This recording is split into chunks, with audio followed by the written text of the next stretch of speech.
Shalom, shalom, peuple de Dieu, je vous salue de partout où vous vous trouvez en ce moment pour suivre votre programme, cette émission qui nous édifie, cette émission qui vient nous exhorter, cette émission qui vient nous parler de la part de notre Dieu, qui vient nous parler de la grandeur de celui qui a créé les cieux et la terre. Vous avez remarqué que je ne suis pas sur mon plateau, je suis quelque part, mais je vous aime tellement, j'ai dit non, je ne peux pas le laisser comme ça, au moins je vais le laisser entre les très bonnes mains d'un serviteur de Dieu. Il est habitué depuis un moment à co-présenter également cette émission avec moi. C'est un serviteur de Dieu, c'est un chantre, il a plusieurs casquettes.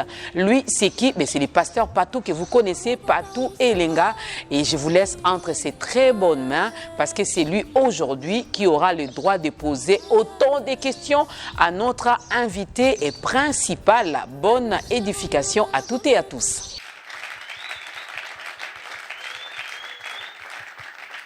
Merci Maman Dorcas, bienvenue à ce nouveau numéro de Ta Grandeur, que Dieu vous bénisse. Et je sais que nous allons passer des très bons moments dans la présence de Dieu, excusez-moi. Et je sais que vous êtes bien assis, vous nous suivez de partout. Vous suivez B1 et vous suivez Ta Grandeur. Que Dieu vous bénisse en tout cas. J'aimerais déjà que nous puissions découvrir notre invité de ce jour. Découvrons. Homme résolu, mais avant tout fidèle serviteur des dieux, sa vie fut transformée lors d'une rencontre personnelle avec Jésus-Christ en l'an 2000. Depuis lors, il est resté passionné de la connaissance approfondie de la parole de Dieu. Psychologue des formations et chercheur indépendant en théologie, il est aussi conférencier biblique, opérateur économique et auteur de nombreux livres traduits dans plusieurs langues, à savoir livres scellés d'Apocalypse, exposés sur le Cantique des Cantiques, les grandes guerres de la Bible, les 7 fléaux d'Apocalypse. Marié à Madame Jolie Moutoba, il est père de 3 enfants. Aujourd'hui, conducteur de l'Assemblée des Saints de Kinshasa dans le quartier Kauka, il est également fondateur du Centre d'études des écrits prophétiques dont il est reconnu comme l'un des principaux enseignants de la Bible. Vous venez de découvrir notre invité. J'aimerais déjà inviter le pasteur Jétro. Est-ce qu'on peut encore acclamer pour le Seigneur pendant qu'il est en train de s'avancer? Bonjour homme de Dieu. Que Dieu vous bénisse en tout cas. Prenez votre micro.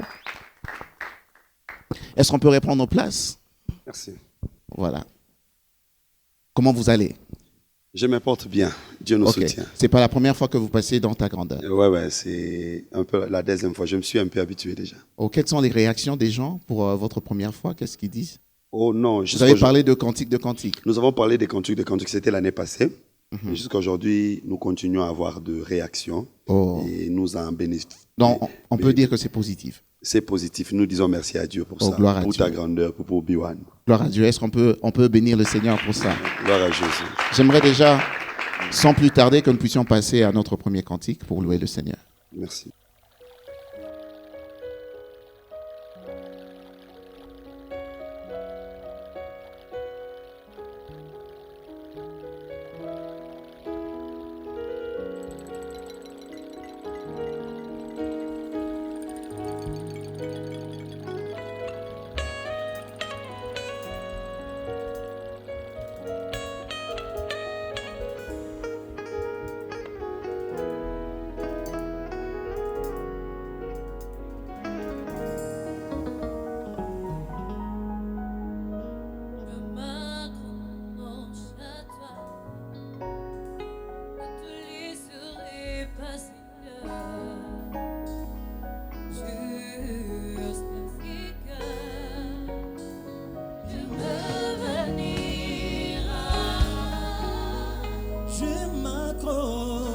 À toi, je ne te laisserai pas, Seigneur,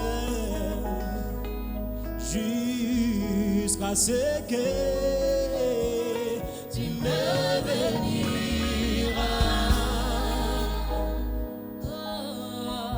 Chaque homme, ma hanche de chair brisée, je te laisserai pas.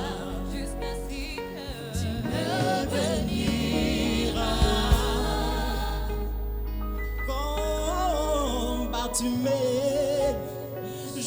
cesserai pas de crier, fils de David, aie pitié de moi, jusqu'à ce que tu me béniras.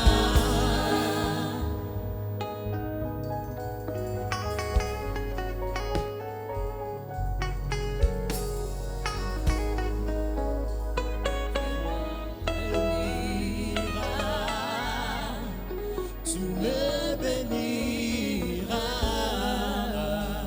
tu me béniras, tu me béniras. Je m'accroche à toi, je te laisserai pas, Seigneur, jusqu'à ce que tu me béniras. Je m'accroche à toi, je te laisserai pas, Seigneur, jusqu'à ce que tu me béniras.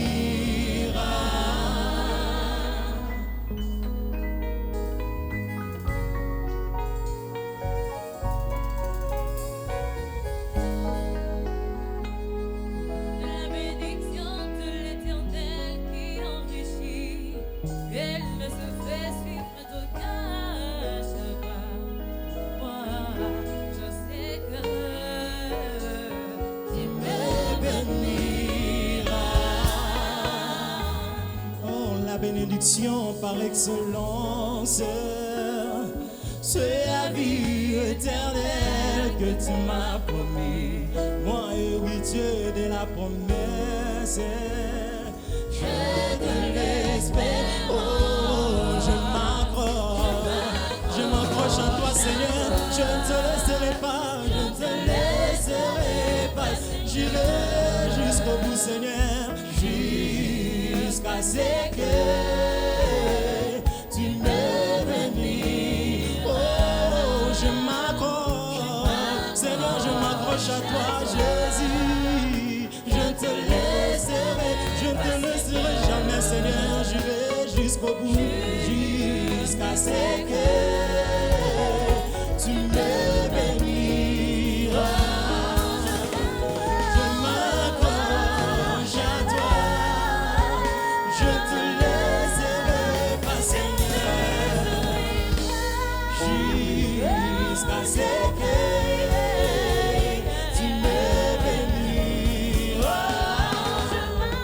Je m'accroche à toi, je te laisserai pas, Seigneur,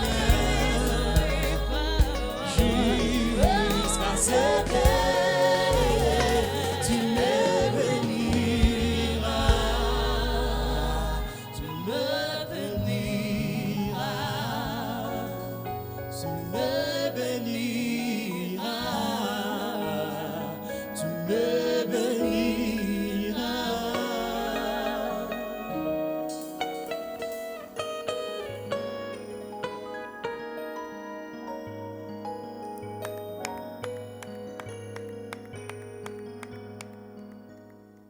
Jusqu'à ce que tu me béniras.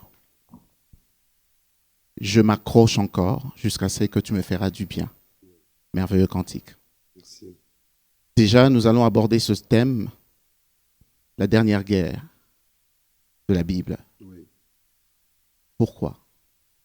Bon, je commence d'abord par saluer tous ceux qui sont en train de nous suivre. En ce moment, je salue spécialement un couple qui nous suit à partir d'Ouganda. C'est un couple qui m'a découvert à travers cette émission. Et dès lors, ce sont des enfants que j'encadre, mon frère Gabi Ngoy ainsi que la sœur Blandine Ndaya, que Dieu les bénisse. Et tous ceux qui sont en train de nous suivre dans le monde entier, que Dieu vous bénisse. J'ai béni le Seigneur pour votre présence, pasteur, et tous nos frères qui sont là. La dernière guerre de la Bible, c'est un thème que j'aime parler avec passion, sur lequel j'aime prêcher avec passion. Et je vais parler aussi par la grâce de Dieu aujourd'hui sur ce thème, puisqu'il y a beaucoup de mystères à l'intérieur. Okay. Déjà, on ne peut pas parler de la dernière guerre sans parler de la première guerre. OK. Donc, vous savez que la Bible commence par les livres de Genèse et c'est au 14e chapitre qu'on nous parle d'une guerre depuis les premiers chapitres. Et curieusement, c'est une guerre qui a comme objectif libérer Lot, frère d'Abraham, ainsi que tous ses biens. Déjà, c'était une pensée prophétique parce qu'Abraham doit laisser la montagne où il habitait descendre avec ses serviteurs pour venir libérer Lot. C'est déjà une pensée prophétique qui parlait de Dieu, qui devait quitter le ciel, descendre pour venir délivrer l'homme. Souvenez-vous que Lot était déjà avec Dieu, avec Abraham, mais ils se sont séparés. Mais plus tard, Abraham viendra combattre pour lui. Nous disons que l'homme était avec Dieu, mais ils se sont séparés. Et plus tard, c'est Dieu-là, quand il apprendra que l'homme est en difficulté, il descendra pour combattre, enfin de libérer Lot. Donc, dans la Bible, la guerre, on ne livre pas la guerre pour rien. Une guerre a toujours comme objectif avoir des butins, conquérir des territoires. La première guerre avait comme objectif délivrer l'homme. C'était déjà une pensée prophétique. La dernière guerre aussi aura comme objectif délivrer l'homme.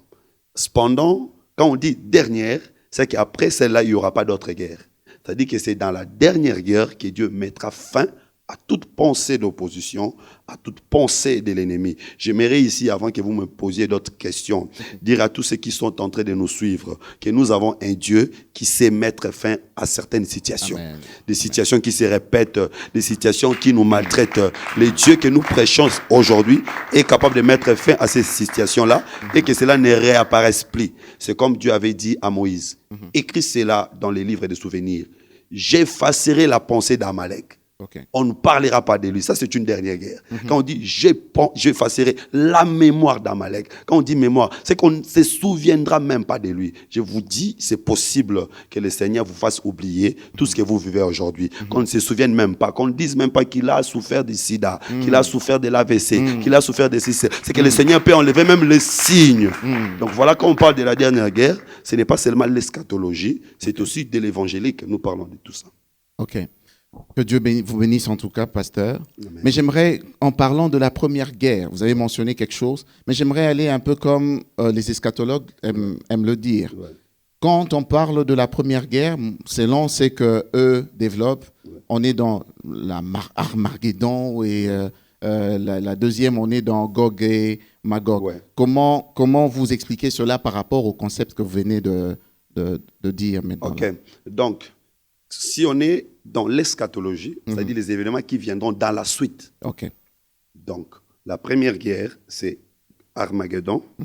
La dernière ou la deuxième, c'est Gog et Magog. Mais quand on est dans la Bible dans son ensemble, de Genèse à Apocalypse, la première guerre, c'est celle qu'Abraham a livrée contre la coalition des rois pour délivrer Lot. Et je crois qu'aujourd'hui, nous devons aussi livrer cette guerre. C'est une guerre qui n'a pas comme objectif le triomphalisme. OK. Abraham n'avait pas besoin de triompher. Abraham n'avait pas besoin d'avoir du succès ou la richesse de Sodome. Il avait seulement besoin de délivrer un fils de Dieu qui était sous l'oppression de l'ennemi. Venir à la télé aujourd'hui, c'est aussi une guerre. Je n'ai pas besoin de me faire connaître. Mais comme Abraham, j'ai besoin de libérer un Lot qui se trouve aujourd'hui sous la domination de l'ennemi. Donc c'est une guerre d'apporter le salut. C'est une guerre qui n'apporte pas de bénéfices à celui qui la livre. Mais il a seulement un souci de ramener un fils de Dieu. Et là, ce n'est pas pour tout le monde.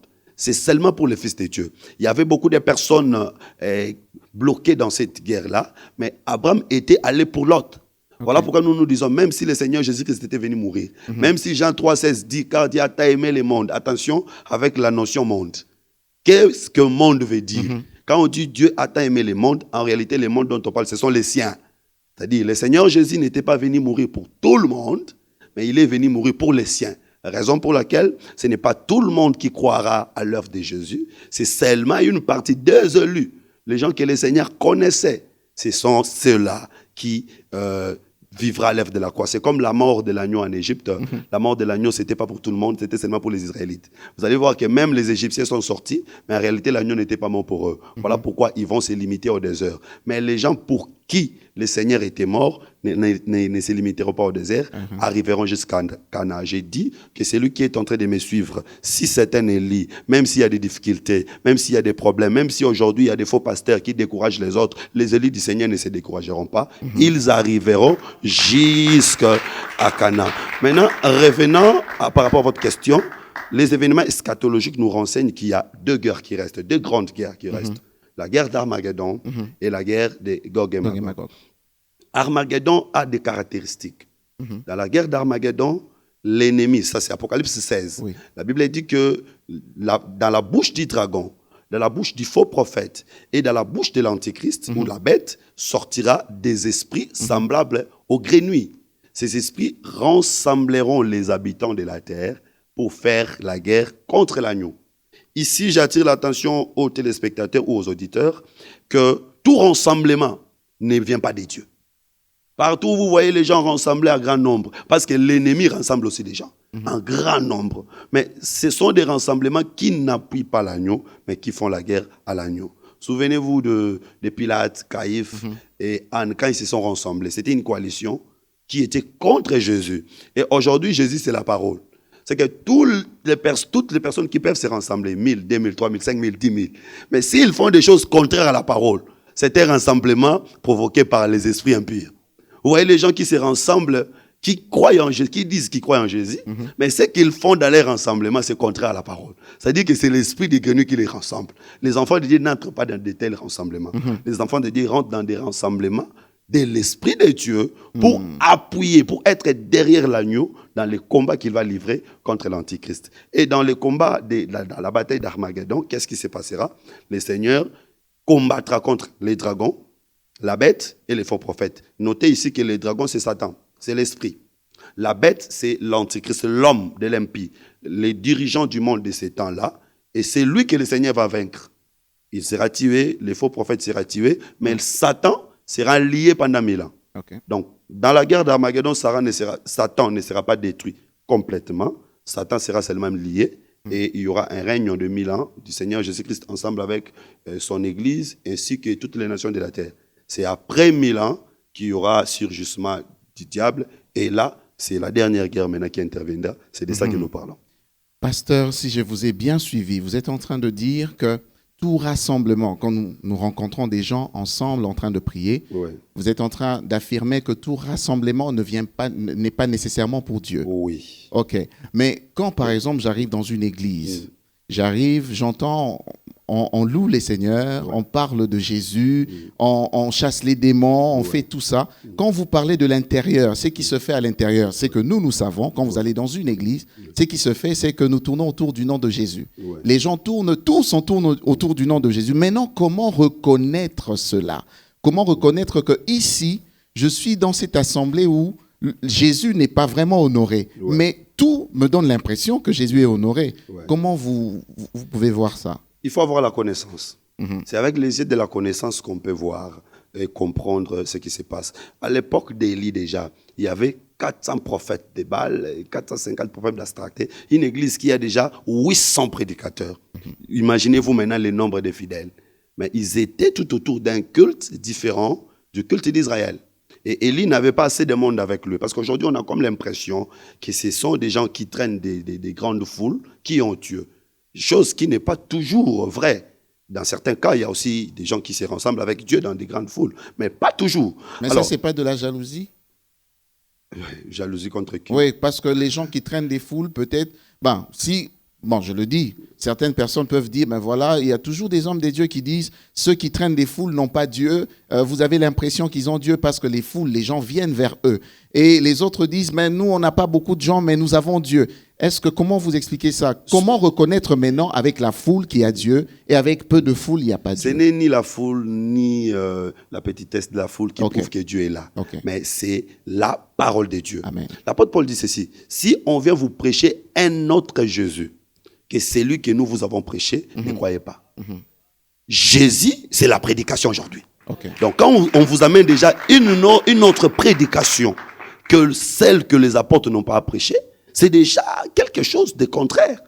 Maintenant, la chose, c'est que moi, parfois, ce qui m'inquiète, c'est quoi? Nous avons des Bibles que nous avons achetées.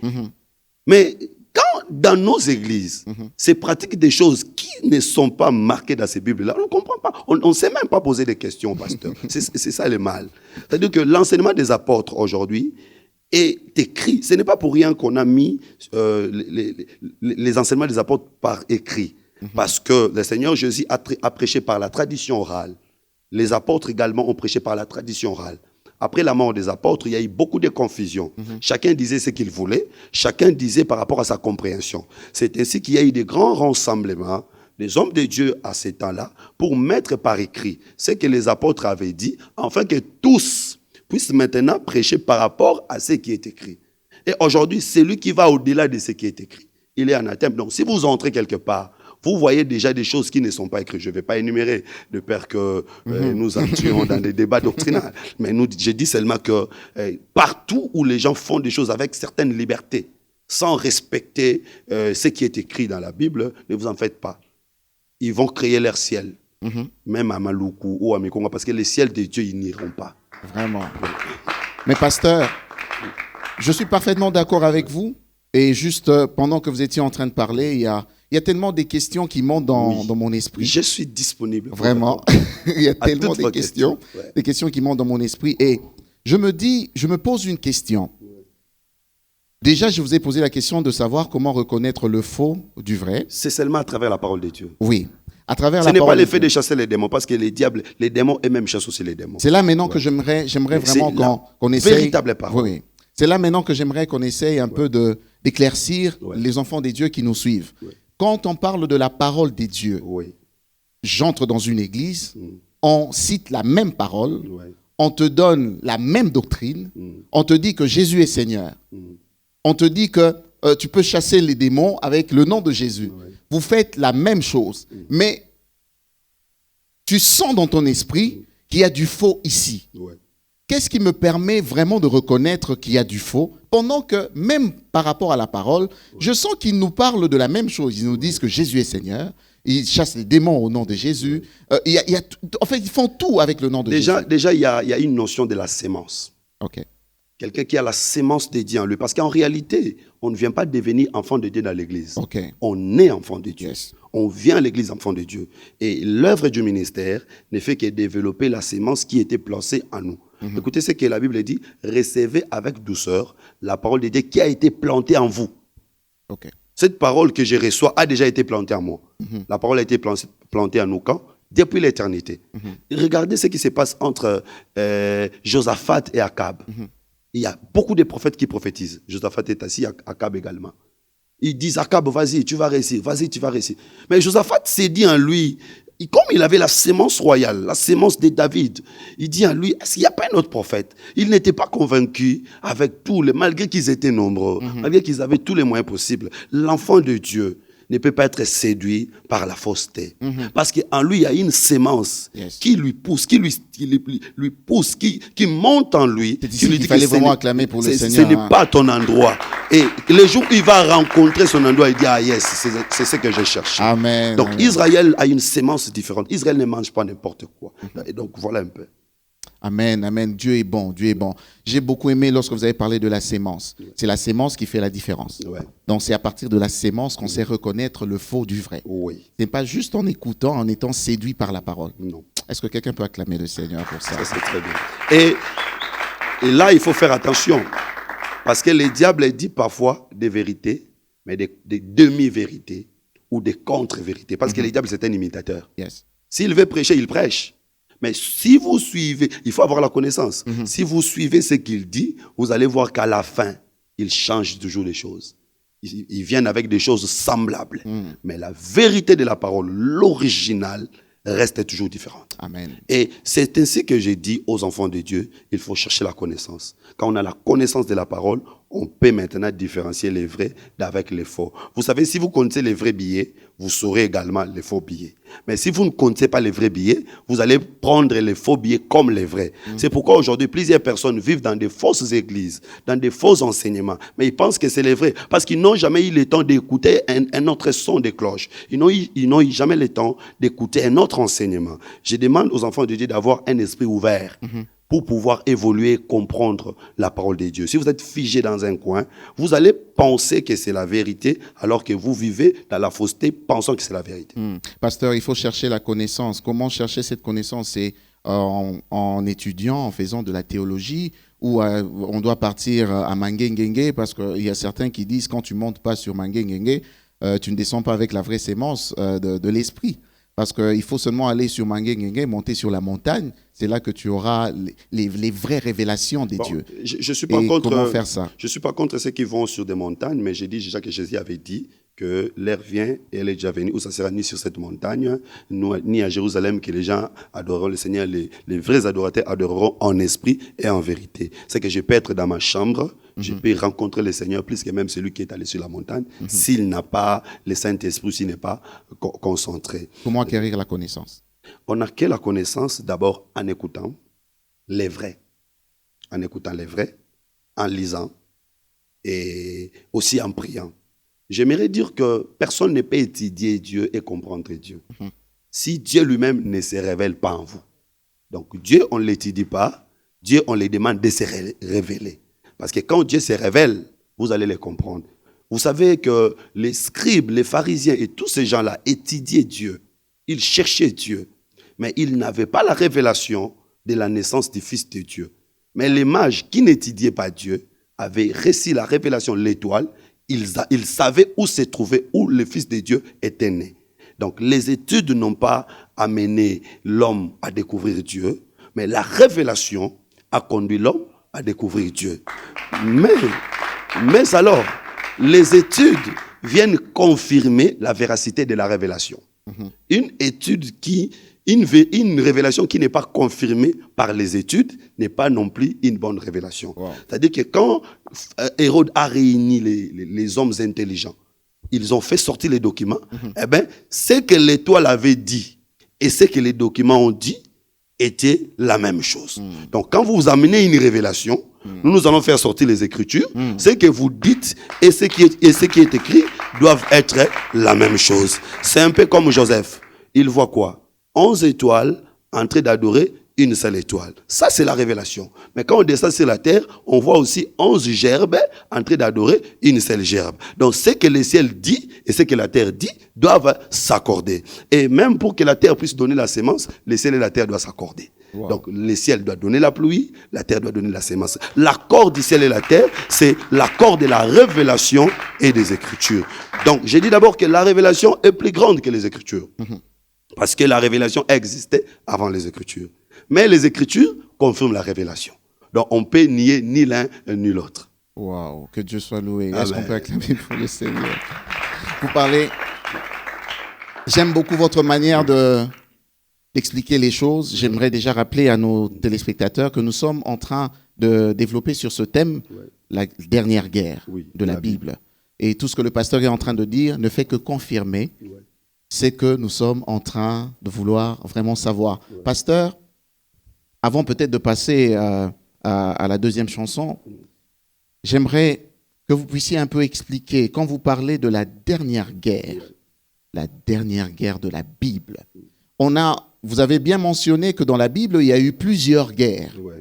Et vous faites mention de la dernière guerre.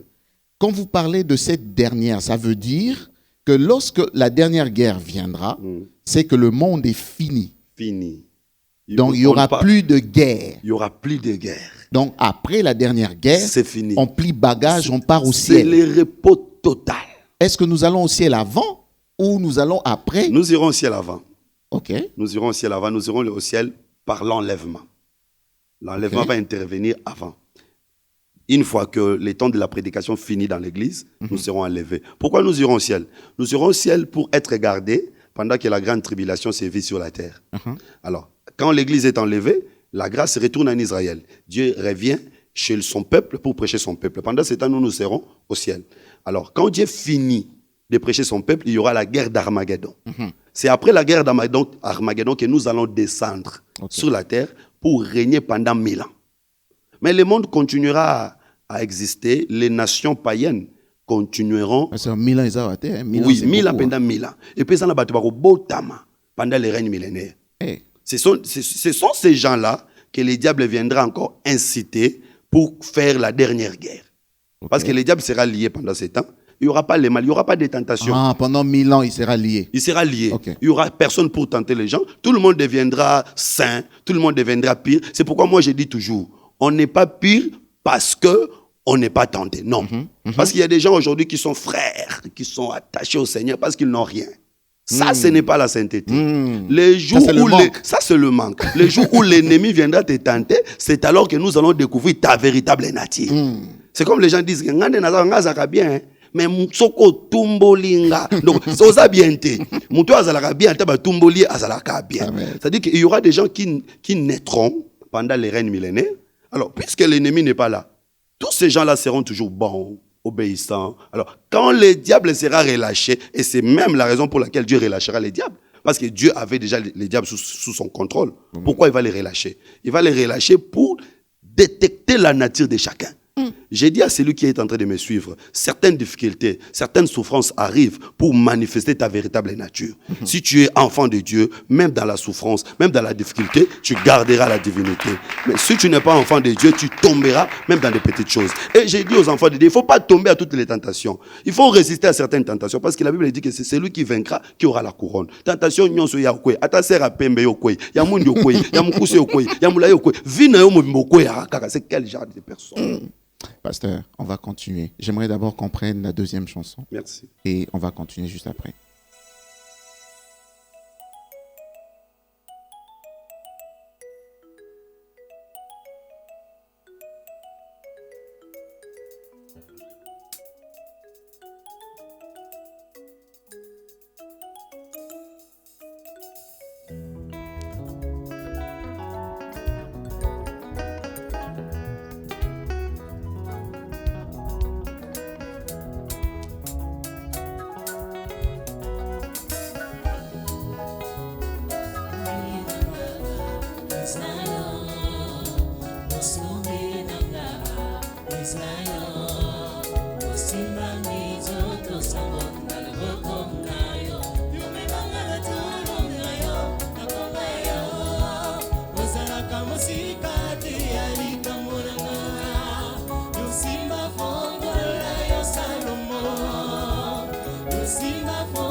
Musunga bikeke na bikeke yatango nyonso lusimba mizoto samo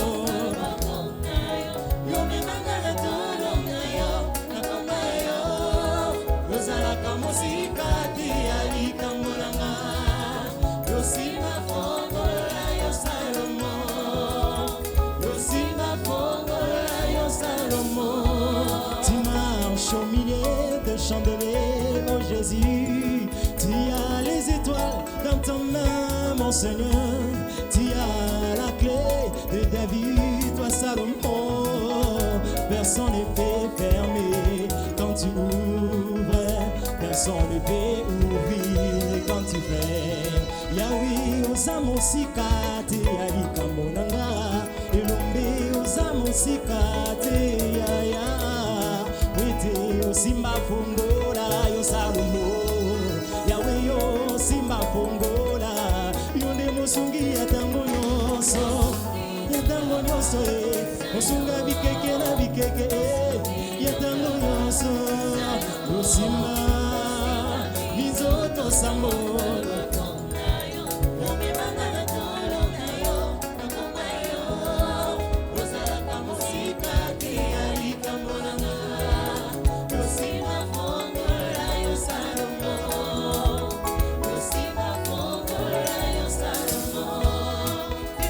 Alpha et Omega, tu es le premier.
Seigneur, tu connais mes œuvres et mon travail, ma persévérance, ainsi que mes Au faiblesses. son de la tempête, Jésus, tu reviendras.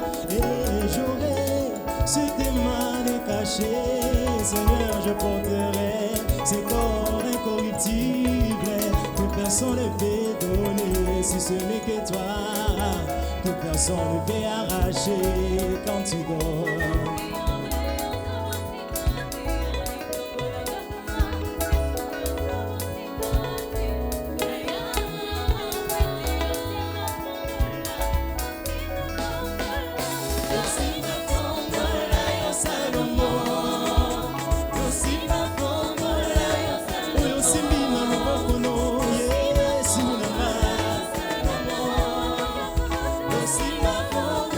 Parce que ta main droite est ta force, Seigneur. Yo Salomon, yo Simba Kongola, yo Salomon.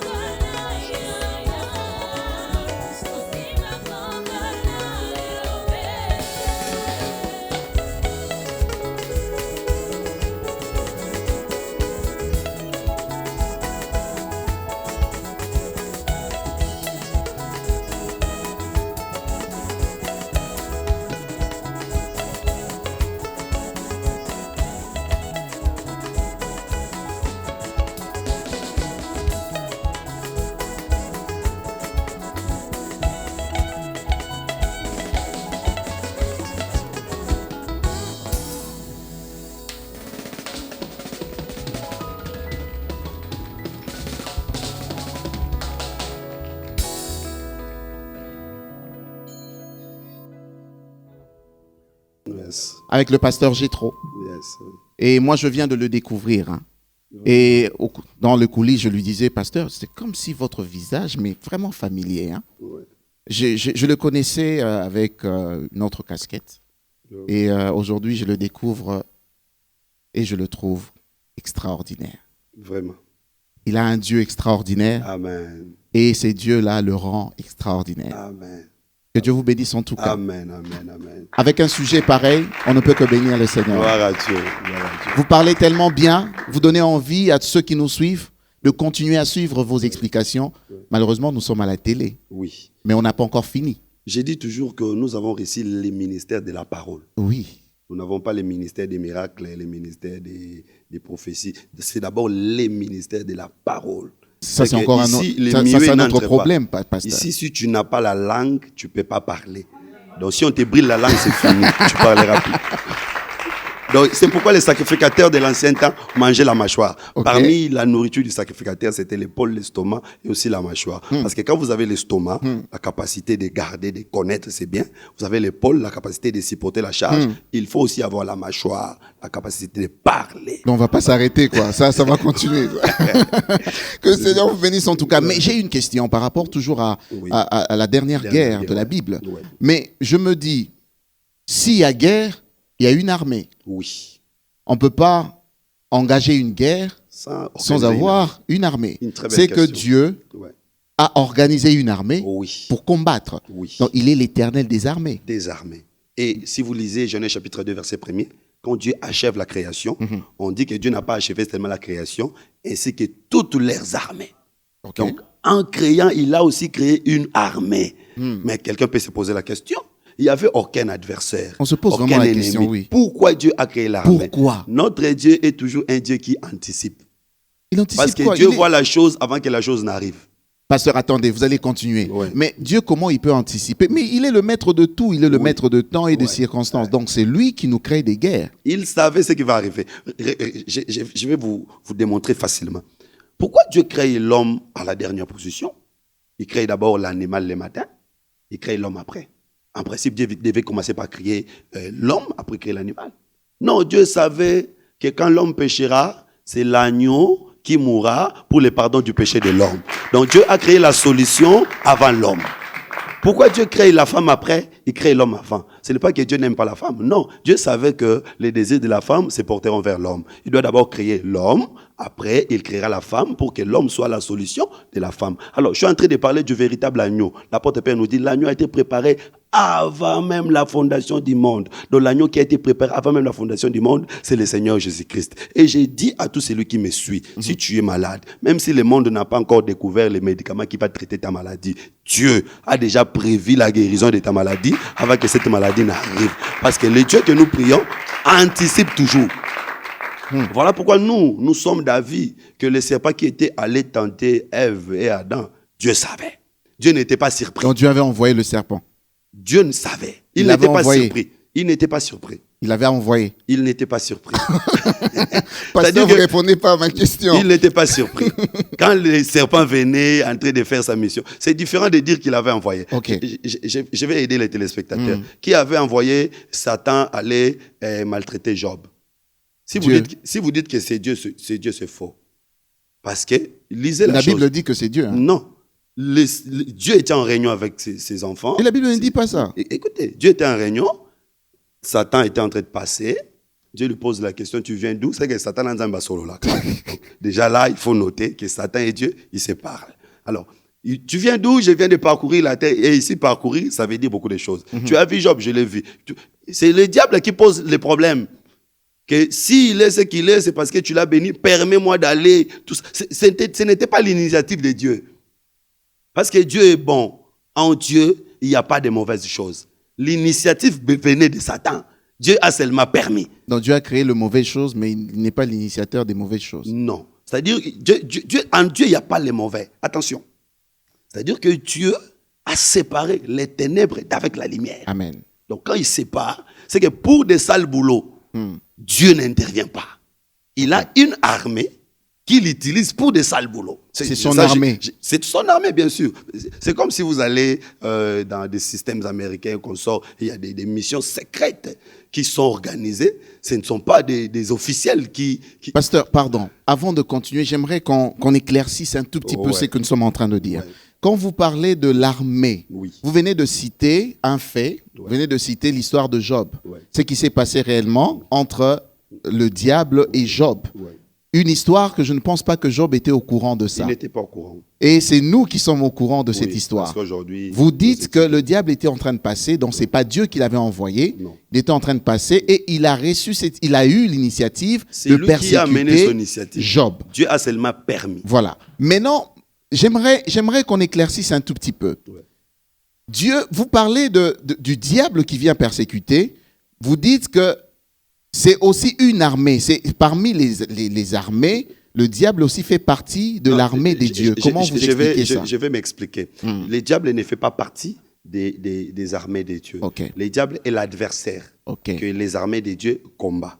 Ok. Alors, déjà, c'est pourquoi je vais, si vous allez permettre, déjà inviter ceux qui sont en train de nous suivre de venir participer au grand séminaire biblique. On va parler de ça à un tout à l'heure. enseignement dans lequel nous allons expliquer toutes ces choses. Parce que l'armée des dieux se compose de plusieurs branches. Il y a les anges qui forment l'armée des dieux. Il y a la nature. À l'époque de Noé, Dieu a combattu contre les sages, les intelligents, les riches. Il a seulement utilisé la nature. Il peut seulement utiliser la nature et il détruit. La nature, c'est l'armée des dieux. Il y a aussi les nations païennes. Vous allez, Joël chapitre 2, vous allez voir dans Joël chapitre 2, Dieu dit que je vous remplacerai les années qu'ont dévoré Sauterelle, Gélec, Azal, Gazam, ma grande armée que j'avais envoyée contre vous. Les 4 inserts dont on cite là, ce sont les nations païennes qui ont détruit Israël. C'est que Dieu peut aussi se servir d'un voleur Ok. pour t'attaquer. Il se sert de lui pour te ramener. Mais il Maintenant, n'est pas de son armée. non, non. C'est-à-dire que ils peuvent constituer une armée que Dieu peut utiliser. Oui. Remarquez ce que Dieu dit. Je vous remplacerai les années qu'ont dévoré les sauterelles. Imaginez-vous, un voleur vient me voler. Dieu dit que je vais te remplacer ce que les voleurs avaient volé. C'est-à-dire que quand les voleurs avaient volé, il avait déposé chez Dieu. Ouais. Quand il dit que je vais vous remplacer les années qu'ont dévoré les sauterelles, les agites et les agazams, c'est qu'ils avaient volé, mais ils ont donné chez Dieu. Voilà pourquoi Dieu a le pouvoir de remplacer ceux qui ont volé. Donc nous comprenons que Dieu gère tous ces gens-là, d'une manière ou d'une autre. C'est aussi son armée. Alors le peuple de Dieu constitue aussi une armée. Éphésiens chapitre 6, verset 12. L'apôtre Paul nous dit de prendre les armes, c'est que nous constituons l'armée. Donc il y a plusieurs armées, c'est un grand enseignement. Et ceux qui viendront découvrons les différentes armées de Dieu, les fonctionnements de l'armée de Dieu. Et ici, j'aimerais attirer l'attention de quelqu'un qui m'écoute, qu'une armée travaille pour l'intérêt de la population de son pays. Une armée est censée travailler pour la sécurité des biens et des personnes de son pays. Donc l'armée de Dieu aussi travaille pour la sécurité, le bien-être de tout ce qui appartient à Dieu. Donc, si la nature est l'armée de Dieu, pour toi, la nature doit travailler pour ta sécurité. C'est que s'il y a la pluie ne peut pas te détruire, mais la pluie doit te bénir. S'il y a une forte chaleur, pour toi, la chaleur ne te détruira pas, la chaleur te bénira. C'est que la nature, comme l'armée de ton Père, doit travailler pour toi.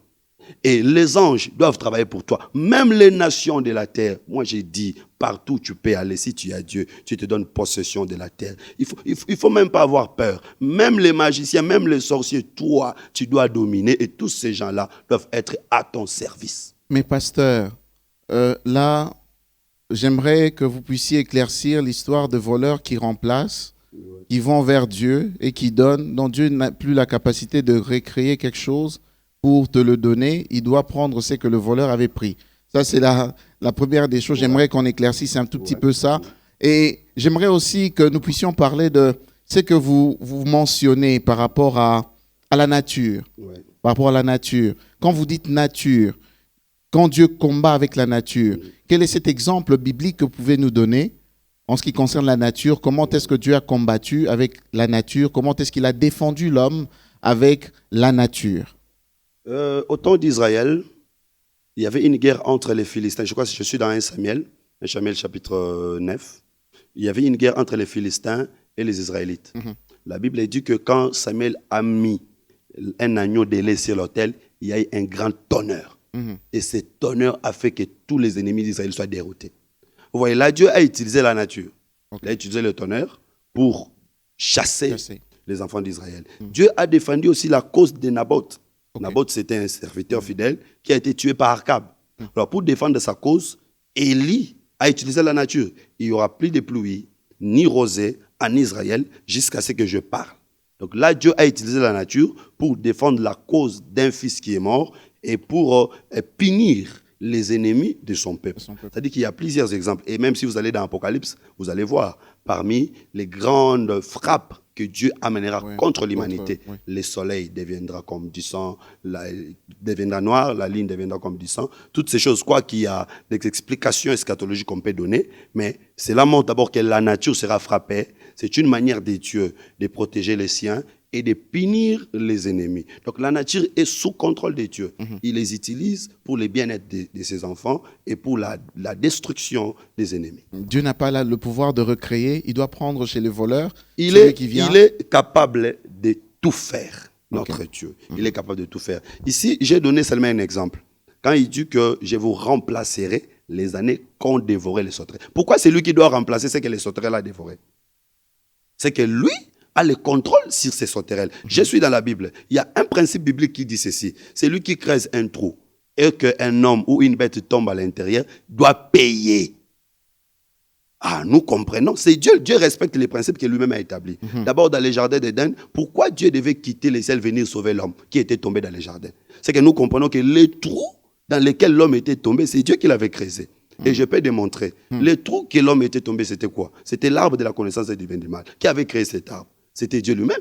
Donc, puisque c'est lui qui avait créé l'arbre qui a amené la mort, c'est lui-même qui doit amener la vie. Je te dis, ma sœur, mon frère, si le Seigneur permet que tu tombes malade, ne t'en fais pas. Lui-même, il permettra aussi que tu sois guéri. La Bible dit que c'est lui qui crée la plaie, c'est lui qui bande aussi la plaie. Donc, je peux dire aux chrétiens, si vous tombez dans un trou, ne vous en faites pas, c'est Dieu qui a créé le trou. Non, ce n'est pas les trous physiques. Si vous tombez dans un trou, cherchez celui qui a créé ces trous-là. Ok. Et si c'est Dieu, parce que le problème c'est que maintenant, parfois nous sommes dans des choses que Dieu ne nous a pas envoyées. C'est là où il y a les problèmes. Parce que Dieu ne peut dédommager que là où il est auteur. S'il n'est pas auteur de la chose, il ne dédommage pas. Ah, Il y a pasteur, des alors ministères la grâce. fabriqués de toutes pièces. Alors la grâce. Eh bien, c'est ça la grâce. La grâce. Mais il n'est pas auteur, mais je me suis improvisé pour son bien. Hein, Non, je non, l'aime on tellement. n'aide pas Dieu. Sinon, souvenez-vous de Ouza. On n'aide pas Dieu. Ah. Dieu cède lui-même. Lui-même a dit. Pour son bien, vraiment. Dans ma détresse, j'ai cherché qui peut me secourir. Il n'y avait personne et mon bras est venu à mon secours. Personne ne peut aider Dieu. Dieu cède lui-même. Dieu se prêche lui-même. Dieu agit lui-même. Waouh. OK. Quand quelqu'un se décide d'entrer dans des choses sans appel de Dieu, eh bien, il n'aura personne pour le secourir. Mais quand c'est Dieu qui vous a envoyé, je vais un peu parler de Tamar et Judas, si vous allez me permettre. La Bible dit qu'un jour, Judas se décide d'aller prendre pour son fils aîné une femme. Papa, vous décidez de prendre pour votre fils une femme. Vous venez avec la femme, le fils n'a pas la capacité de donner la sémence à cette femme. Le fils meurt. Alors, on prend un deuxième fils qui prend la femme, qui devait donner la sémence. Il refuse de donner la sémence, il jette la sémence par terre et le meurt. Alors, Judas, il perd. Cette femme a des problèmes. Si je lui donne encore mon troisième fils, il va mourir. Judas laisse la femme comme ça.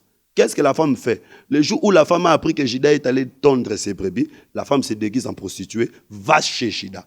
La Bible dit que le jour où Judas a connu cette femme, le même jour, la femme est tombée enceinte.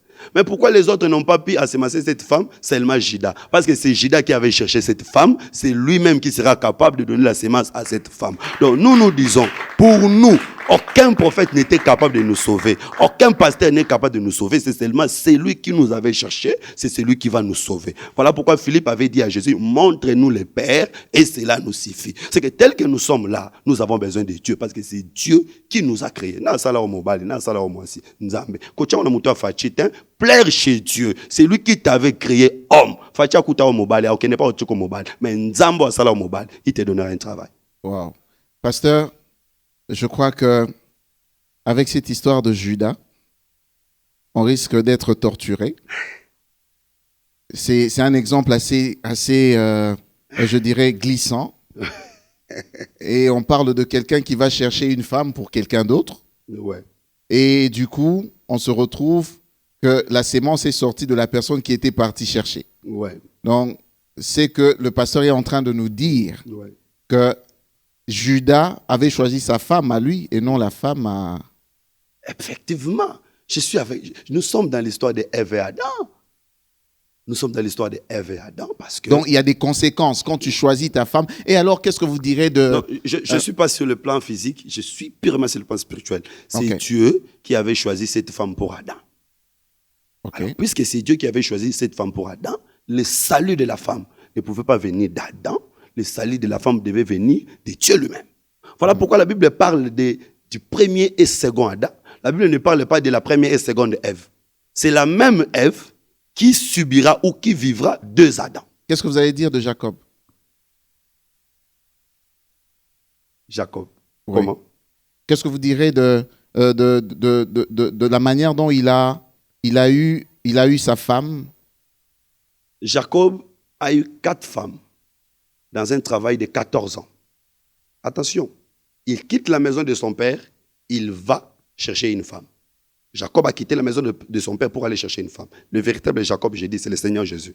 Il avait quitté le ciel, il était venu sur la terre pour chercher une femme. Jésus n'était pas venu jouer, il était venu chercher une femme. Voilà pourquoi vous allez voir que dans le puits de Samarie, Jésus rencontra une femme, il chassa tous les disciples. C'était une révélation. Parce que la femme que Jésus était venu chercher, c'est l'Église. Mais remarquez, quand il arrive, on lui donne d'abord une autre femme. C'est-à-dire qu'il était venu chercher une autre, mais en premier lieu, il doit rencontrer une autre femme. C'est ça. En réalité, Jésus était venu pour l'Église, en réalité. Mais il doit d'abord rencontrer Israël. Après, il verra l'Église. D'abord, il était venu chercher quelle femme? Jésus était venu pour nous. Et En Jacob réalité. était venu chercher quelle femme? Jacob était venu pour Rachel. Ok. Mais non, c'est Mais que... Dieu lui donne d'abord Léa. Et après, il lui donnera Rachel. Et ici, ce qui m'intéresse, c'est le temps du travail. Il va travailler 14 ans. Attention avec le nombre 14. Rentrez en Égypte, vous allez voir que l'agneau était mort le 40e jour, le 14e jour. Donc Jacob travaillait pendant 14 ans, c'est le symbole de la mort. C'est qu'il meurt pour racheter ces deux femmes. Voilà pourquoi sur la croix de Golgotha, Jésus ne peut pas mourir sur un bois, mais sur la croix. La croix, c'est le rassemblement des deux bois. C'est que le Seigneur avait donné la vie à deux peuples. Le peuple d'Israël et l'Église. Et maintenant, si nous voulons parler par rapport à la révélation, Jacob doit avoir 12 fils avec 4 femmes. C'est le Seigneur Jésus-Christ qui doit avoir 12 apôtres avec 4 évangiles. Matthieu, Marc, Luc, Jean, pour présenter les 12 apôtres que nous connaissons. C'est-à-dire que les personnages bibliques cachent les mystères et ils parlent de Christ. Voilà pourquoi quand vous prêchez la Bible, il ne faut pas vous précipiter pour dire que celui-là c'est moi. Non. Je prends l'exemple. Vous prêchez par exemple sur David. David avait combattu Goliath. Moi aussi je suis David. Toi aussi tu es David. Non, non, non. Ça ce n'est pas une bonne manière. Ce n'est pas une bonne méthodologie. Parce qu'en réalité, l'homme sage dit quand tu manges avec des grands sur la table, mets ton couteau aux gorges. Ne prends pas la grande partie. Laisse les grands prendre. Et nous disons que la chair c'est aussi une table. Quand quelqu'un prêche, il est sur une table. Avant de prendre une écriture, d'appliquer sur ton corps, applique d'abord ça sur Jésus. Parce que toute la Bible est de l'ancienne alliance à la nouvelle alliance, de Genèse à Apocalypse, parle de Jésus. Donc le véritable David, c'est d'abord Jésus qui devait combattre contre Goliath et libérer tout son peuple. Maintenant, Jean dit tel qu'il est, tel que nous sommes. Donc si cette écriture s'est accomplie dans Jésus, l'écriture pourra aussi s'accomplir dans moi. Voilà pourquoi les polygames ont échoué. Il regarde Jacob, il dit que Jacob avait 4 femmes, moi aussi j'aurai 4 femmes. Non, les femmes de Jacob cachaient un enseignement. Vous regardez Abraham, Abraham avait 3 femmes, moi aussi j'aurai 3 femmes. Les femmes d'Abraham étaient des alliances. Non, c'est pas pour rien que Dieu nous laisse lire tout ce passage-là. Oui, toutes ces choses sont écrites, ce sont des enseignements qui cachaient. Non, ce n'est pas pour que nous puissions reproduire cela. Non, il faut comprendre. Aujourd'hui, on ne peut pas aller comme les autres le font pour consacrer un homme de Dieu. Bon, je sais que c'est un sujet à débat. Je suis un chercheur, je suis un conférencier. Pour consacrer un homme de Dieu, faut-il encore les revêtir comme on revêtait à l'ancien temps? Faut-il encore les répandre de l'huile sur lui comme on répandait à l'ancien temps? On dit que c'est la bonne manière. Non. Il faut comprendre pourquoi cela s'est passé comme ça. Parce que quand Jésus vient, Jésus dit que l'Esprit du Seigneur est sur moi parce qu'il m'a oint. Cherchez là où Dieu avait répandu l'huile sur Jésus. C'est que l'huile dans la nouvelle alliance signifie autre chose. Mais il avait d'abord reçu le baptême. Oui, il reçoit le baptême, puis il reçoit l'huile. Quelle est l'huile qu'il avait reçue? C'était l'Esprit. C'était plus l'huile physique. C'est-à-dire que quand le Seigneur Jésus vient, il vient nous donner la réalité des choses. Ce n'est plus des choses à considérer d'une manière physique. Quand le Seigneur Jésus vient, c'est pour maintenant présenter des choses d'une manière spirituelle. Et là, je vais rentrer dans les guerres par rapport à ça. Jésus reçoit l'Esprit. C'est comme David qui avait reçu aussi l'onction. Mais quand David reçoit l'onction, David ne régnera pas directement sur le peuple. David doit combattre contre Goliath. Quand David combat contre Goliath, il aura le pouvoir, mais une partie des pouvoirs, seulement sur Hébron. Après, David aura maintenant le pouvoir sur tout Israël. Le véritable David, c'est le Seigneur Jésus-Christ. Quand il reçoit l'onction dans les Jourdains, il doit aller combattre contre Goliath, qui est le diable sur la croix de Golgotha. Amen. Aujourd'hui, il n'a pas reçu la totalité du pouvoir. Aujourd'hui, Jésus règne seulement dans l'église. Tu ne peux pas mener Jésus dans une boîte de nuit, on va te chasser. Tu ne peux pas mener Jésus dans un dojo de Maïkari, on va te chasser. C'est qu'aujourd'hui, Jésus, comme David, il règne seulement au milieu des saints. Mais nous attendons la guerre. Quand la guerre viendra, c'est alors qu'il imposera maintenant son royaume partout. Ça, c'est le règne millénaire. Amen. Est-ce qu'on peut acclamer pour le Seigneur? Nous passons à notre 3e cantique. Il y a tellement de choses à dire, mais nous passons d'abord à notre 3e cantique.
Bien-aimés dans le Seigneur, depuis quelques minutes, vous êtes en train de nous suivre.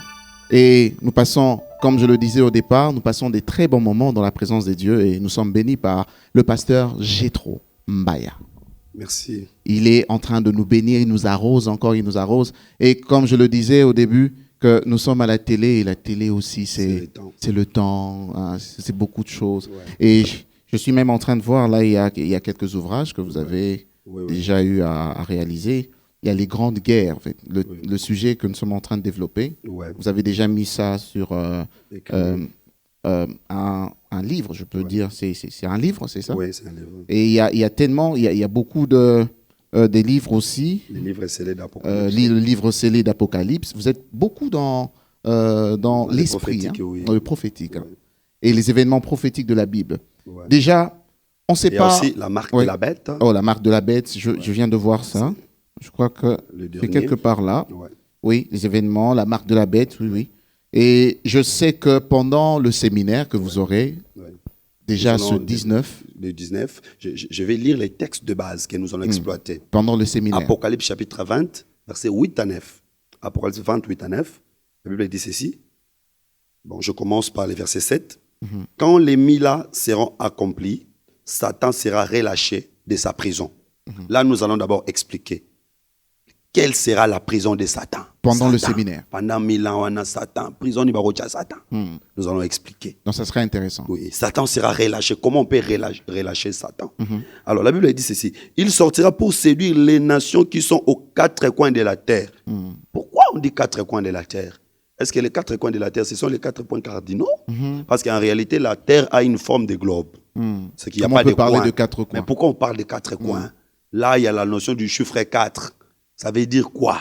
Nous allons expliquer. Mais nous aurons des éclaircissements le jour du séminaire. Donc, nous commençons déjà le 19. mercredi 19. Et jeudi 20, vendredi 21, samedi, ça sera pause. Puis dimanche 23, le soir, nous terminons. Donc celui qui viendra découvrira beaucoup de choses. Retenez ce programme le 19. Ce 19. Ce 19, ouais. On commence déjà ce 19 avec le pasteur Jétro. Le lieu, c'est où? Avenue Prévoyance numéro 45, quartier Kaouka. Ok. Prévoyance 45, quartier Kaouka, c'est vers Victoire. Donc vous pouvez vous renseigner, c'est très facile à y accéder. La Bible dit ceci, il sortira pour séduire les nations aux quatre coins de la terre, virgule, Gog et Magog. Okay. Il va séduire les nations, virgule, Gog et Magog. Gog, c'est qu'il séduira les nations, il séduira Gog, il séduira Magog. Là, vraiment, je n'explique pas ici. Je vais seulement expliquer là-bas. En tout cas, Gog, c'est quoi? Il ne saura Magog, c'est quoi? Il ne saura pas expliquer ça ici. Alors, on dit encore que afin de les rassembler, c'est là où j'ai parlé des rassemblements. C'est le diable qui va rassembler tous ces gens-là pour faire la guerre. Leur nombre est comme les sables de la mer. Ils seront nombreux rassemblés pour faire la guerre. La Bible dit ceci. Ils montèrent sur la surface de la terre et investirent les camps des saints. Les saints auront leur camp. L'ennemi entra dans les camps des saints. Nous allons expliquer comment ça va se passer. Quel sera les camps des saints? On dit la ville bien-aimée. Ils vont investir les camps des saints et la ville bien-aimée. Pourquoi on appelle une ville bien-aimée? Déjà, Jésus avait dit à ses disciples, vous êtes une ville bâtie sur la montagne. Donc, dans la Bible, une ville, c'est aussi une femme. Nous allons expliquer toutes ces choses-là. Une ville bien-aimée, c'est une femme qu'on aime beaucoup. L'ennemi attaquera cette femme. Mais la Bible dit que le feu descendra du ciel et les dévorera. Donc, le secours viendra du ciel. Je vais terminer pour dire à tout celui qui me suit, si tu es enfant de Dieu, sache que ton secours viendra du ciel. Amen. Partout où tu seras, vérifie s'il y a le ciel. Amen. Même si tu n'as personne pour t'aider, s'il y a le ciel, ton secours viendra du ciel. Que tu sois dans la forêt, que tu sois au village. C'est pourquoi nous disons que la bénédiction ne dépend pas du pays dans lequel tu te trouves. Partout où tu es, s'il y a le ciel, le secours viendra. Et le secours viendra sous forme du feu. Or, nous savons que notre Dieu est un feu dévorant. C'est que c'est Dieu lui-même qui descendra. Dans la dernière guerre, ce n'est plus l'homme qui combat. C'est Dieu lui-même qui descendra. Vous savez que dans la guerre d'Armageddon, Israël va combattre sur le plan physique et Dieu va combattre sur le plan spirituel. Un peu comme la guerre d'Amalek. Moïse combattait sur la montagne en élevant les mains. Josué combattait dans les champs, dans la bataille. Mais dans la Gog et Magog, dans la dernière guerre, l'homme n'interviendra pas. C'est Dieu lui-même qui va intervenir. Je vous dis qu'il y a certaines situations de nos vies qui ne nécessitent pas l'intervention de l'homme, mais de Dieu lui-même. Je vais inviter tous ceux qui ont des problèmes, qui dépassent leurs intelligences, des problèmes qui dépassent même la possibilité financière. Vous avez de l'argent, mais vous ne pouvez pas les résoudre par votre argent. de tels problèmes, il faut la dernière guerre. Il faut que Dieu intervienne comme le feu du ciel pour mettre fin à l'ennemi. Et là-bas, Dieu mettra fin à Satan et ainsi qu'à tous les démons afin que nous entrions dans l'éternité. Je vais souligner, toute guerre nous amène dans une étape supérieure de la vie. Si vous allez même sur le plan historique, la Première Guerre mondiale, qu'est-ce qu'a apporté dans le monde? La Première Guerre mondiale a apporté la Société des Nations Unies. La Première Guerre mondiale a apporté l'élévation des États-Unis. La Deuxième Guerre mondiale a apporté les vents des indépendances des différents pays. Donc, à chaque fois qu'il y a une guerre, il y a une étape nouvelle qui vient dans le monde.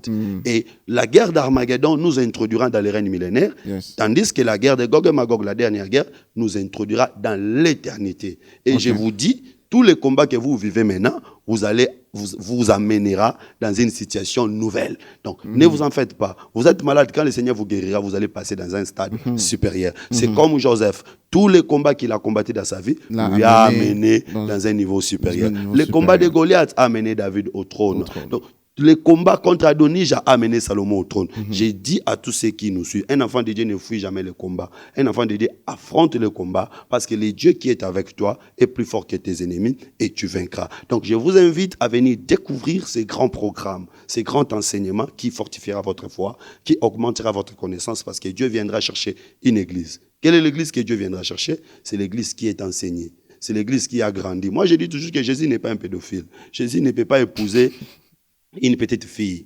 C'est-à-dire qu'une église qui n'a pas encore grandi dans la connaissance, dans l'enseignement, ne peut pas espérer aller au ciel. Parce qu'au ciel, nous irons au mariage. Alors, on ne peut pas aller au mariage si on ne grandit pas. Et on grandit dans l'église en écoutant la parole. Parce que c'est la parole qui est la nourriture solide. Jusqu'à aujourd'hui, si vous continuez à boire du lait, vous êtes encore des bébés, le ciel n'est pas pour vous. Il faut manger la nourriture solide. Amen. Ici, du lait, j'ai dit, ça c'est du lait. Nous avons beaucoup écouté ces messages et parfois, répétition. Donc, il y a des enseignements que les enfants de Dieu doivent écouter pour grandir dans la foi. Et nous vous invitons à venir découvrir ici sur ce plateau, 45, quartier Kaouka, commune de Kalam. Ça c'est bien, déjà ce 19 février, c'est ça? 19 février au 23, le soir à partir de 16h30 à 19h30 jusqu'à 19h30. Donc déjà à Kalamou. Oui, commune Kalamou, quartier Kaouka. Avenue Prévoyance 45, vers l'école de navigation. Ceux qui connaissent Skin. L'école de navigation. Donc comprenez, le pasteur est en train de donner, je suis en train de vous donner. Le pasteur est en train de donner, je suis en train de vous donner. C'est une insistance. Donc voilà, est-ce que ceux qui aiment manger au-delà du lait, boire au-delà du lait sont là? Est-ce qu'ils peuvent acclamer pour le Seigneur? Voilà. Ça c'est bien. Mais notons quand même que nous allons aussi donner du lait. Parce que du lait, c'est pour tout le monde. Amen. Même des grandes personnes ont aussi besoin du lait. Nous allons donner du lait. En plus du lait, nous allons donner la nourriture solide. Maintenant, le pasteur aimerait prier pour quelqu'un. Amen. Ça, c'est un très bon moment pour toi. Toi qui venais de nous suivre, tu viens juste de nous suivre. Et tout ce que le pasteur a dit, ce sont des choses qui t'ont vraiment touché. Et en ce moment, il aimerait prier pour toi. Cet appel au salut, il veut faire cet appel et prier pour toi. Toi qui nous suis, je sais qu'en ce moment, tu commences à voir combien Jésus a déjà fini tes problèmes. Et tu veux le recevoir dans ta vie, le pasteur va prier pour toi. Pasteur Gétro. J'aime beaucoup ces moments. Je suis venu dans cette émission, non pas pour remplir l'église que je dirige, mais pour peupler le royaume des dieux. Partout où vous vous trouvez, le Seigneur a besoin de vous. Et le Seigneur a besoin d'abord de votre cœur. Il n'y a pas une force, une puissance comparable à Jésus. Les grands magiciens du monde, les grands sorciers du monde finissent par mourir et perdent l'espérance de l'existence. Mais notre Seigneur Jésus-Christ était mort. Il est revenu à la vie. Il nous a donné aussi l'espérance de la résurrection. Je vous dis, vous qui me suivez, Jésus veut que vous puissiez vivre, que vous viviez éternellement. Et il n'y a aucun péché qui peut vous obliger à aller en enfer. Que le diable ne vous ment pas. L'enfer, c'est pour les diables et ses anges. Vous avez une place auprès du Seigneur. Mais qu'est-ce qu'il faut faire? Il faut tout simplement croire en Jésus-Christ comme votre Seigneur et votre Sauveur. Ça, ce n'est pas une récitation. Je ne parle pas d'une récitation, mais je parle d'une foi véritable. Jésus, c'est qui? Jésus, c'est quoi? Aujourd'hui, Jésus, ce n'est pas une photo, ce n'est pas une image. Aujourd'hui, Jésus, c'est la parole. Croire à la parole prêchée par les apôtres. J'aimerais attirer votre attention. Il y a plusieurs évangiles, il y a plusieurs prédications, mais vérifiez que vous soyez dans la prédication des apôtres. Que vous ne soyez pas dans une église où vous acclamez un homme. Que vous ne soyez pas dans une église où vous élevez un homme. Que vous soyez dans une église où Jésus-Christ est Seigneur. Jean est monté au ciel. Jean a contrôlé qui était assis sur le trône. Parce que c'est lui qui était mort pour toi. C'est lui qui était ressuscité. Et c'est lui qui est allé te préparer une place. Ce n'est pas un pasteur. Ce n'est pas un prophète. Ce n'est pas un docteur. Ce n'est pas un évangéliste. C'est lui qui a fait toutes ces choses. C'est le Seigneur Jésus-Christ. Et c'est lui qui a besoin de toi.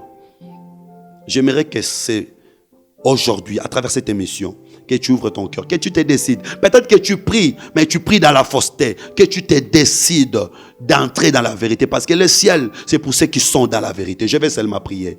Seigneur Jésus, ils t'ont écouté par mon canal. Je ne suis qu'un simple instrument. Je ne peux rien faire de plus si ce n'est que parler. Mais toi, tu peux toucher le cœur. Toi, tu peux toucher les âmes. Toi, tu sais guérir le corps qui est malade. Tu sais donner des solutions aux problèmes qui tourmentent les cœurs de tes enfants. Tu sais, Seigneur, combattre la dernière guerre, résoudre les problèmes ultimes de cœur, afin que nous soyons totalement libérés. Donne la paix à celui qui a suivi. Donne la foi à celui qui a suivi. Aide-nous, Seigneur, éclaire-nous, oriente-nous, afin que nous sachions comment te suivre et te servir. Celui qui est en train d'hésiter encore, confirme dans son cœur que ce chemin, c'est le seul chemin du salut. Bénis cette émission qui nous permet toujours d'évangéliser. Bénis les présentateurs et toute l'équipe technique. Au nom puissant de Jésus-Christ, j'ai ainsi prié. Amen. Amen. Est-ce qu'on peut acclamer pour le Seigneur? Nous bénissons le Seigneur parce que en ce jour, quelqu'un vient de donner sa vie. Vient de donner sa vie à notre Seigneur Jésus. Et j'aimerais te dire, la Bible dit ceci. Il y a une fête au ciel pour toi qui viens de donner ta vie. Yes. Moi, j'ai toujours dit qu'il y a du boom au ciel. Yes. Quand je pars de la fête, je vois les anges en train de danser. Yeah, Yes. yeah, yeah. Yes. Et seulement parce qu'une âme a été sauvée. Oui. Donc, s'il y a fête, c'est le jour où tu donnes ta vie Gloire à Jésus. Je bénis le Seigneur pour toi. Nous sommes déjà à la fin de cette émission. J'aimerais que le pasteur donne son numéro de contact. Pour nous contacter, c'est les 09 98 40 52 62. 09 98 40 52 62. Je réponds à toutes tes questions, surtout par WhatsApp. Donc, les serviteurs de Dieu qui ont des préoccupations, je réponds. Nous avons aussi une école où nous encadrons de ministres de Dieu qui veulent aiguiser, parce que c'est les fers qui aiguisent les fers, qui veulent aiguiser leurs lances. Ils peuvent toujours nous contacter. Nous sommes ici, Prévoyance 45, quartier Kaouka. Nous sommes une église de Jésus-Christ où nous enseignons la vérité. J'appelle tous ceux qui sont dessus, tous ceux qui sont fatigués de venir. Dieu peut encore renouveler votre force. Prévoyance 45 quartier Kaouka, venez, nous sommes là. Vous êtes malade, vous avez un problème. Il y a les dons de la guérison, les dons de la puissance dans l'église pour vous apporter les salis. Nous ne faisons pas la publicité de ces choses-là parce que c'est la parole. Les miracles accompagnent la parole. La parole doit toujours précéder toutes ces choses. Amen. Et ce qui est certain, vous allez écouter Dieu et vous serez consolés. Amen. Ne ratez pas ce grand rendez-vous. J'invite tout le monde, je salue tous les membres des assemblées des saints partout, particulièrement ceux qui me suivent à partir de Mbandaka, que Dieu vous bénisse. Une grande église, beaucoup de saints qui nous suivent, que Dieu vous bénisse, le docteur Fulgence, ainsi que tous les saints, les frères Domi, et ceux qui sont à Paris, Papa Étienne et les autres. Vous êtes très nombreux. Je ne saurais pas citer le monde entier. Tu nous invites déjà à nous lever. Merci. On est déjà en train de finir là. D'accord. Et je remercie tous ceux qui nous ont aidés à la technique. Oui. Je remercie notre frère, le frère John, et tous ceux qui sont derrière la caméra. Je ne sais pas vraiment le faire comme Maman Dorcas. Maman Dorcas, au Moni Makambulu Kelarangai. Yango. Maman Dorcas, que Dieu te bénisse. Que Dieu bénisse Maman Dorcas. Et je salue ma femme qui est sur place. Attends, ma femme. Maman Laure, elle est là, elle est sur place. Pasteur, j'ai une surprise pour vous. Je chante aussi. Hein. Ah bon? Pendant que je suis en train de désannoncer l'émission, on a fini. Que Dieu vous bénisse. Amen. Mais le pasteur va prier pour nous. Mais avant de prier, je chante aussi, hein, pasteur. Je peux chanter. Hein. C'est une découverte. Oui. Toujours. Je peux chanter. Oui. J'aime découvrir. Je chante là-bas ou... Ouais, je chante là-bas. OK. Gloire à Jésus. Présentateur qui devient chanteur. Bon, il ne connaît pas la chanson, je ne pense pas. Mais il peut me donner juste do. Nakosanjola nakosanjola nakosanjola seyo Yesu bolingo nayo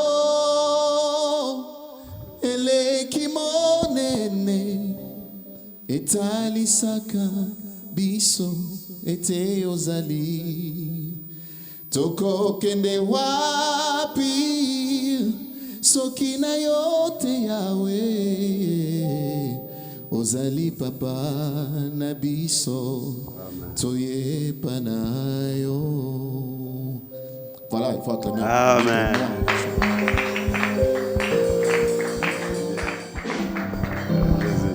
Le pasteur, il va prier pour nous. Seigneur, merci pour ce temps merveilleux que tu as permis que nous puissions passer ensemble avec nous, bien-aimés, éparpillés dans le monde à travers cette chaîne B1 et cette émission Ta Grandeur. Bénis tous ceux qui nous ont suivis, bénis tous ceux qui ont contribué pour que cette émission puisse réussir. Accorde-nous d'autres possibilités, d'autres opportunités pour que nous puissions parler de toi. Bénis les programmes du séminaire que nous avons annoncés. Accompagne ceux qui se sont décidés d'y participer, que ta grâce puisse commencer déjà à couler. Au nom de Jésus, nous avons ainsi prié. Amen. Amen, amen, amen.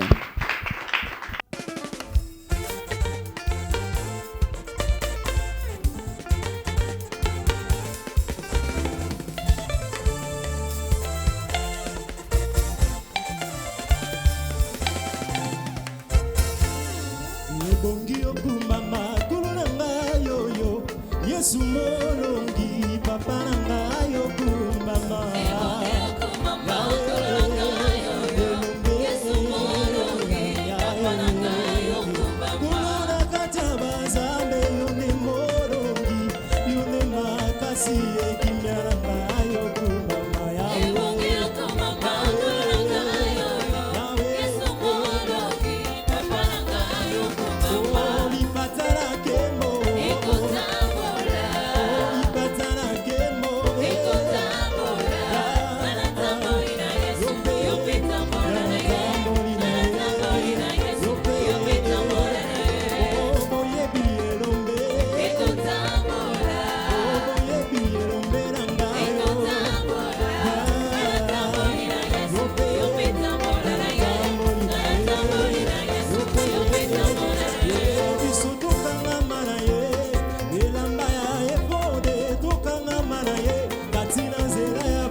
Voilà.